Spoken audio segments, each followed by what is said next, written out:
तुम खुद में बदलाव देखो। तुम खुद में बदलाव देखो कि तुम कितने पानी में हो। शायद तैरना आसान हो जाएगा। आप सभी सुन रहे हैं यूट्यूब चैनल एलियस डिस्कवरी जर्नी और मैं हूँ देवी। आज जो बातें होंगी वो है मेडिटेशन से रिलेटेड। मेडिटेशन हमें कितने दिनों तक करना चाहिए? अगर हमने कोई इनर वर्क वाला मेडिटेशन लिया है तो हमें उसे कितने दिनों तक करना चाहिए? काफ़ी दोस्तों की ये सवाल आते हैं, तो मैं क्लियर करना चाहती हूँ इन सवालों को बहुत अच्छे तरीके से। अगर आप कोई भी मेडिटेशन कर रहे हो, मान लीजिए आपने यूट्यूब चैनल देखा और बहुत सारे मेडिटेशन आपको मिले। आपने सोचा आज मैं ये कर लेती हूँ, आज मैं ये कर लेती हूँ, आज मैं ये कर लेती हूँ। हर एक मेडिटेशन की वाइब्रेशन अलग होती है, वो आपके अंदर वाइब्रेशन क्रिएट करता है। देन अगर आप बहुत सारे मेडिटेशन यूट्यूब से देखकर करने लगोगे तो बहुत बर्डन आपके ऊपर आ जाएगा।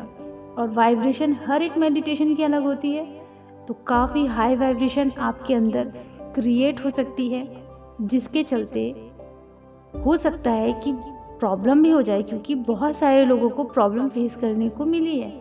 अगर वो कंटिन्यू लम मंत्र का उच्चारण करते हैं तो उनकी कुंडलिनी एकदम से जागृत होती है और मेंटल डिसऑर्डर होने के चांसेस हो जाते हैं। तो वहाँ संभालना मुश्किल हो जाता है, क्योंकि बिना गाइडेंस के साथ वो सारी चीज़ें की जा रही हैं। वैसे ही अगर आपको कोई चीज़ करनी है तो कम से कम आपके साथ एक गुरु का होना ज़रूरी है। एक गुरु ही आपको सारी चीज़ें सिखा सकता है, करा सकता है। क्लियर करती हूँ कि हर एक मेडिटेशन आपकी ग्रोथ के लिए ही बनाई जाती है। अब ये गुरु ही आपको प्रोवाइड कराते हैं, और वो गुरु ही होते हैं जो आपको हर एक मेडिटेशन स्टेप बाय स्टेप देते हैं, एक साथ नहीं देते, स्टेप बाय स्टेप। अब क्लियर करते हैं कि मान लीजिए एक बहुत लंबी पक्की सड़क है, बहुत दूर तक गई है, और आपको एक पहाड़ दिख रहा है। उस पहाड़ के बीचों बीच आपकी मंजिल है, लेकिन आप जहाँ खड़े हो वहाँ से वो पहाड़ बिल्कुल छोटा नज़र आ रहा है, मतलब बहुत लंबा सफ़र है। अब आप वहाँ अकेले हो और आपको पैदल चल के जाना है। हो सकता है आपको 4 दिन, 5 दिन, 10 दिन, 1 महीना ऐसे लग सकता है अपनी मंजिल तक पहुँचने में। कहीं आप थकोगे, कहीं आपके पैरों में पेन होगा, कहीं चोट लगेगी, पर आप पहुँचोगे ज़रूर। ऐसा मत समझना कि आप पहुँचोगे नहीं, आप पहुँचोगे ज़रूर, पर आपको वो समय लगेगा। वैसे ही हम बात करते हैं स्पिरिचुअल जर्नी की। स्पिरिचुअल जर्नी में जब आपकी अवेकनिंग होती है तो बहुत सारी चीज़ें आपके आसपास होती हैं, और आप बहुत सारी चीज़ें सुनना चाहते हो, पर आप समझ नहीं पाते हो, कंफ्यूज हो जाते हो। अब क्लियर करती हूँ कि कहीं आपको एक सही गाइडेंस मिलेगी और सिस्टमैटिक हर चीज़ मिलेगा, तो आप बहुत जल्दी अपनी स्पिरिचुअल जर्नी में ग्रो करोगे। वैसे ही उस इंसान को जो पैदल चलते हुए उस पहाड़ की तरफ जा रहा है जहाँ उसकी मंजिल है, अगर उसके पास एक कार होगी या बस भी होगी तो बहुत जल्दी वहाँ पहुँच सकता है। सेम वैसे ही मेडिटेशन कोर्स होते हैं इनर वर्क के।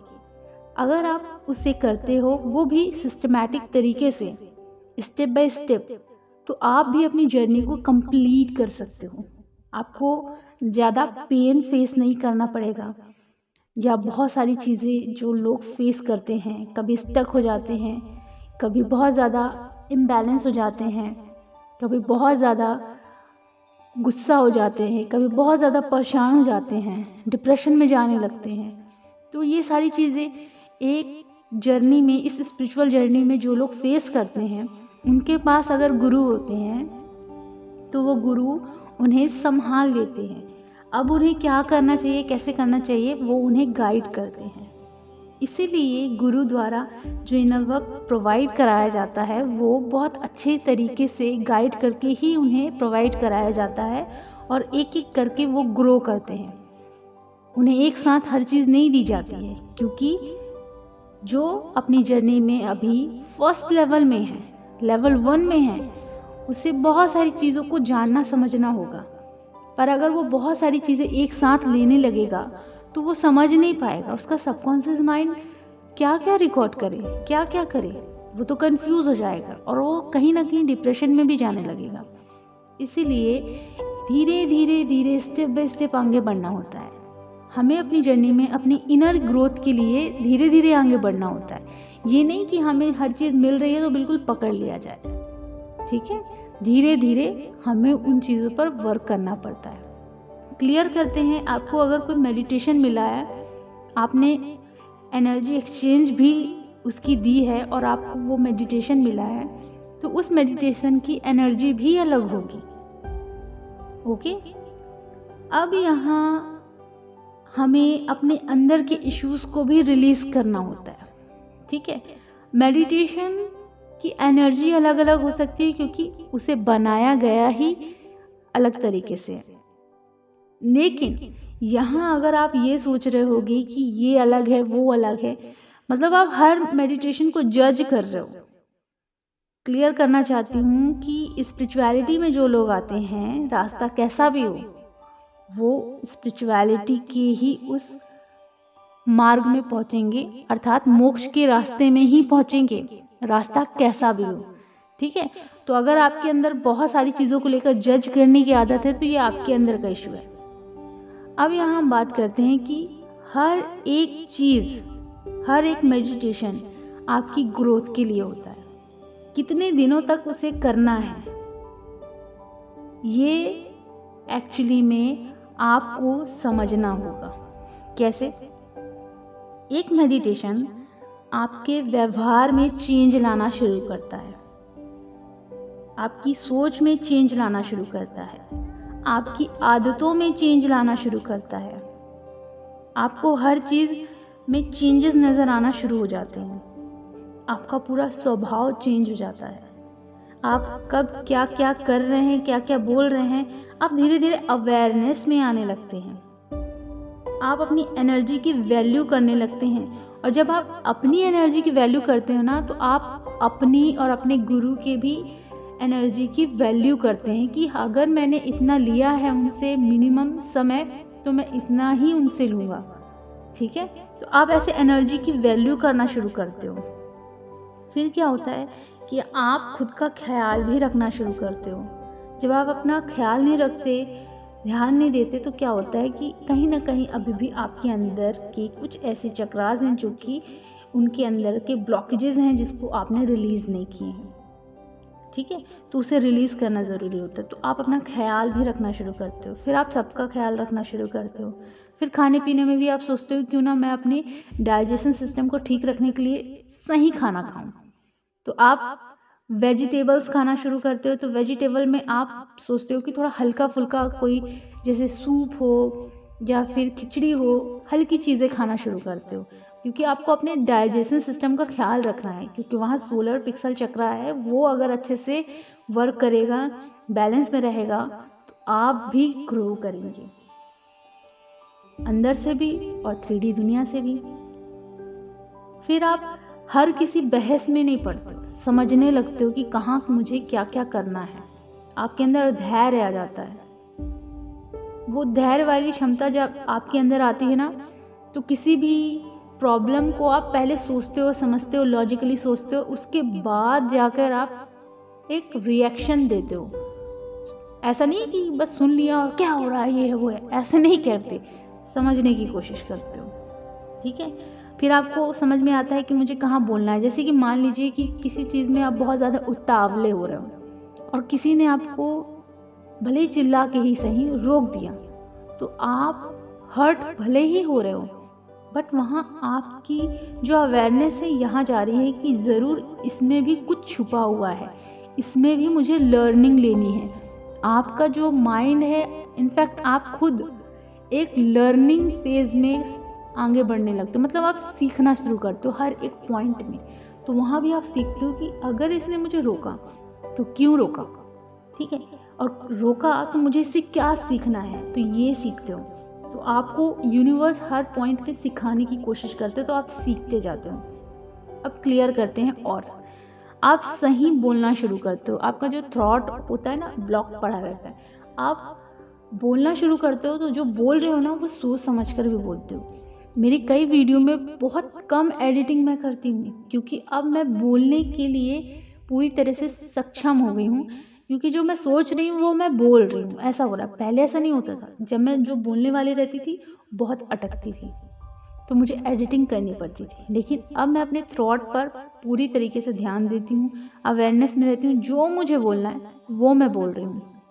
एंड आपकी लाइफ में भी कभी कभी ऐसे लोग आते होंगे जो कि आपको बहुत कुछ सिखाने की कोशिश करते हैं, तो आप फिर वहाँ कम बोलना शुरू करके आप सुनना शुरू करते हो। तो आप सुनना जब शुरू करते हो तो आपको क्या सीखने को मिल रहा है, आप वो चीज़ें पकड़ना शुरू करते हो, और जो चीज़ें आपके लायक नहीं रहती आप उसे इग्नोर करते हो, साइड करते हो, ध्यान ही नहीं देते। लेकिन जो आपकी लायक रहती है आप पकड़ते हो कि अब मुझे इस व्यक्ति से क्या सीखने को मिल रहा है, वो चीज़ें करते हो। हर एक मेडिटेशन आपको ये भी सिखाता है कि आपको अपनी एनर्जी को बूस्ट कैसे करना है। जैसे कि बहुत सारे लोग देखते हैं ना कि इसकी एनर्जी, उसकी रीडिंग, ये सब देखते हैं, तो वो क्यों देखते हैं पता है आपको? वो उस चीज़ के एडिक्ट हो जाते हैं। क्यों हो जाते हैं? क्योंकि उनको उस चीज़ से एनर्जी चाहिए होती है। एडिक्शन का मतलब ही यही होता है कि उसे एनर्जी चाहिए होती है। अब इसे मैं क्लियर नेक्स्ट वीडियो में करूँगी।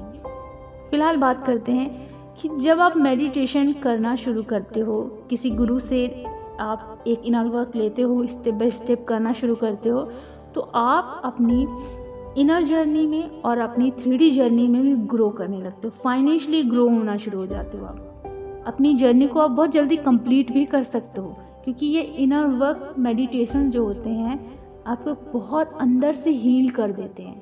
और कई लोग अपनी जर्नी को बहुत जल्दी कंप्लीट करके बैलेंसिंग में आ जाते हैं और ग्रो करते हैं और हैप्पी रहते हैं फुल हाई वाइब्रेशन में। उन्हें फ़र्क नहीं पड़ता कि उनकी लाइफ में कोई आ रहा है या जा रहा है। उनकी लाइफ में जो है वो डिवाइन को ब्लेस करते हैं, वो डिवाइन को थैंक यू सो मच कहते हैं कि इतना अच्छा गिफ्ट देने के लिए शुक्रिया। वो इतनी हाई वाइब्रेशन में रहते हैं, मतलब उनकी वाइब्रेशन ऐसी रहती है कि वो किसी के पीछे भागते नहीं हैं। वो समझ जाते हैं कि मेरी जो एनर्जीज़ हैं वो मैं ही हूँ, वो सब में खुद को देखना शुरू करते हैं। एंड जो लास्ट है वो है Karma cleansing meditation. Karma cleansing meditation जब मैं कर रही थी तब मैंने वो वीडियो भी बनाया, मेरे चैनल पे वो है। उसके बाद मुझे स्पिरिचुअल पर्सन मिलना शुरू हुए, तो उन्होंने मुझे कर्मा क्लिनजिंग साधना भी सिखाई। तो जब मैंने वो सीखा तो मेरे कई व्यूवर्स हैं जिन्होंने वो इनर वर्क कोर्स लिया और उसके बाद उन्हें काफ़ी अच्छा फील होता। एंड जब भी आप इनर वर्क करते हो तो अपनी जर्नी में कम से कम आप कर्मा क्लिनजिंग मेडिटेशन या कर्मा क्लिनजिंग साधना वाला बहुत वर्क करता है, मेडिटेशन भी करता है, साधना वाला भी करता है, ठीक है। तो आप इसे ज़रूर रखो, क्योंकि ज़रूरी नहीं है ना कि आप घर से बाहर जाकर लोगों की मदद कर पाओ। किसी किसी केस में नहीं हो पाता, किसी किसी को फाइनेंशियली इशू रहते हैं, है ना।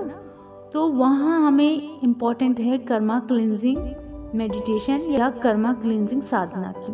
तो इनर वर्क में अगर आप डिवाइन से कनेक्ट होकर अपनी कर्मा क्लिनजिंग साधना करते हो तो क्या होता है कि आपकी जो कर्मास होते हैं, कार्मिक एनर्जीज़ के जो पैटर्न होते हैं वो रिलीज़ होते हैं।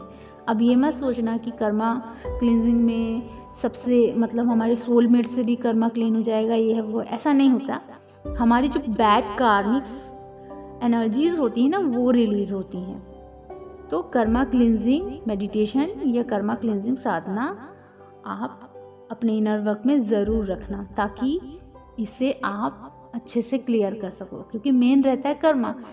कितने जन्मों से हम हर बॉडी में बर्थ लिए हैं, ना जाने कितनों को हर्ट किया होगा, और इस बर्थ में भी ना जाने कितनी चींटियों को मारा होगा, मच्छरों को मारा होगा, है ना। तो वो कर्मा ही होते हैं, तो उसे हमें क्लीन करना पड़ता है। तो हर एक मेडिटेशन आपके अंदर चेंजेस धीरे धीरे लाएगा, एकदम से नहीं लाता, धीरे धीरे जब वो लाता जाए तो एक स्टेज ऐसा फील होगा कि मुझे काफ़ी बेनिफिट हुआ है इस मेडिटेशन को करके। तो फिर आप वहाँ फिर बोलते हो कि आप अब नया करना चाहते हो, क्योंकि ये काफ़ी हील हो चुका है, काफ़ी क्या बहुत ज़्यादा हील हो चुका है। आपको खुद ही फील होने लगेगा कि मान लीजिए आपने DNA क्लिनजिंग मेडिटेशन लिया, आप उस पर काम कर रहे हो, डीएनए रिपेयरिंग कर रहे हो, DNA activation step by step कर रहे हो, तो धीरे धीरे आपको महसूस होगा कि काफ़ी आपके अंदर चेंजेस आए हैं। उसके बाद फिर आप बोलोगे कि अब मैं नेक्स्ट लेवल में आगे बढ़ूंगा या बढ़ूंगी। क्योंकि जब आप ग्रो करते हो, तो जब आप फर्स्ट लेवल में रहते हो तो आपको समझ में आ जाता है कि मेरा लेवल अभी फर्स्ट वाला चल रहा है। फिर जब आप वहाँ से ऊपर उठते हो तो आपके अंदर से वो इच्छा खत्म हो जाती है फर्स्ट लेवल वाली, तो आप सेकंड लेवल में जाते हो। तो वही होता है कि मेडिटेशन करते करते आपको एहसास होगा कि हाँ, ये वाला मेरा अब ये क्लीन हो चुका है। आपको अपने आप महसूस होने लगता है। तो जैसे ही वो महसूस होता है, उसके बाद आप सोचते हो कि अब आगे बढ़ें। ठीक है, तो मैंने क्लियर कर दिया आप लोगों को मेडिटेशन से रिलेटेड। आई होप कि आप सभी को ये सारी चीज़ें समझ में आई हों। आप सुन रहे थे एलडीएस डिस्कवर योर जर्नी। मुझे सुनते रहने के लिए चैनल को सब्सक्राइब करें। अपना ख्याल रखें, खुश रहें। God bless you.